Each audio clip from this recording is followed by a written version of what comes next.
The dungeon was dingy, dark, damp and foul-smelling. A rotting stench hung in the air. The men, most of them half mad, muttered to themselves as they shuffled around and around in the gloom. The only light came through two small grates high above us in the thick stone walls.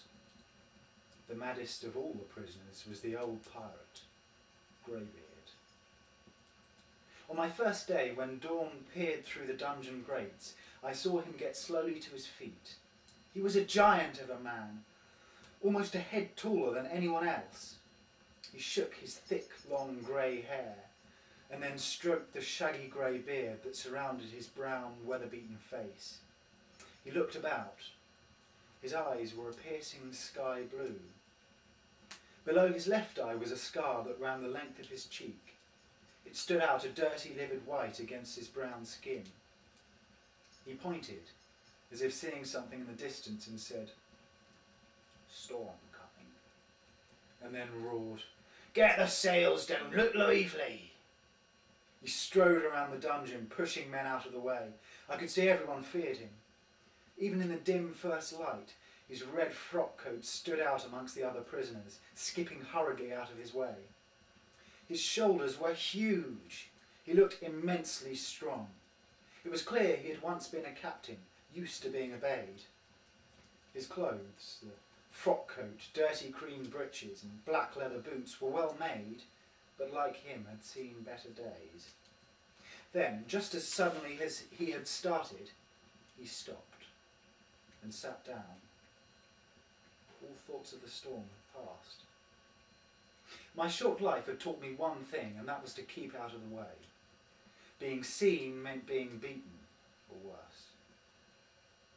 I was again the only child, and anyone wanting to vent their anger or amuse themselves would pick on me. I discovered the safest place was next to the pirate. No one dared come near, and as long as I hung around his coattails, no one touched me. I have heard that small fish swim close to sharks to keep from being eaten by bigger fish, and so it was with me. He mumbled to himself all day. I listened, trying to make sense of his ramblings. I heard him whisper, "We dare not look in the dead man's eyes." And then, "The eyes are gone. The eyes are not here." And over, "I have lost her forever." Sometimes he would roar out loud, making me jump. "Marooned!" he would shout. "Alone! All alone!" Then a blood-curdling, "No prisoners.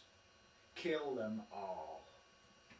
And look around in the dim light, picking someone to fix with a horrible stare. His blue eyes seemed to pierce the darkness. It was on my third day that he turned to me and said, "Bring me my charts, boy. They're in my cabin below." These were the first words he'd spoken directly at me. I didn't know what to do. I stood there petrified. "Well, what are you waiting for, boy?" He grabbed my shirt with one enormous hand and dangled me in the air in front of his face. My heart stopped. I couldn't breathe. Terrified, I whispered, "We're not on a ship, sir. This is a prison." "Not on a ship?" He looked around, as if seeing the prison for the first time. He let me go. I fell to the hard stone floor and took a deep breath. "Not on a ship," he repeated, with a look of disbelief on his face. He sank to his knees. These were the last words he spoke. He sat with his back against the wall, his head in his hands, deep in thought. I sat next to him in silence. Hours went by.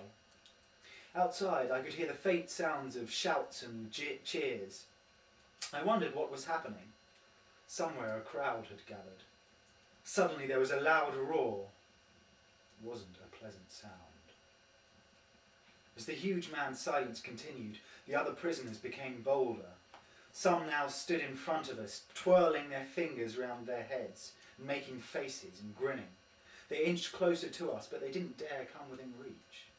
They were still afraid. A rat-faced man leered at me and said, "Bedlam boy! Pirates, petty lads! He gestured to where the noise came from. The ugly jeering became louder, and now there was a roar again. Someone's just got the drop! He put his hands around his throat and then nodded towards Greybeard. He'll be next! I was afraid. I shivered. Trouble was coming. Without him, I would be at their mercy.